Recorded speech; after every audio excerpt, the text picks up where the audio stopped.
खरं म्हणजे आपल्याला कल्पना आहे की आपला वर्धा जिल्हा जो आहे, या वर्धा जिल्ह्यामध्ये मोठ्या प्रमाणात गेल्याही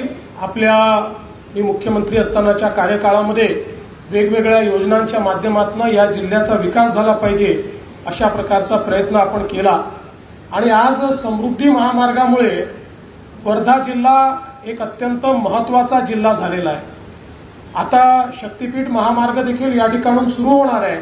आणि या दोन महामार्गामुळे एक प्रकारे सेंट्रल इंडियाचं लॉजिस्टिक सेंटर हे आपला वर्धा जिल्हा या ठिकाणी होतो आहे, हे निश्चितपणे मला आपल्या सर्वांना सांगायचं आहे। आणि म्हणून एकीकडे माननीय गडकरी साहेबांनी ड्रायपोर्ट सारखी योजना आपल्याला दिली, आता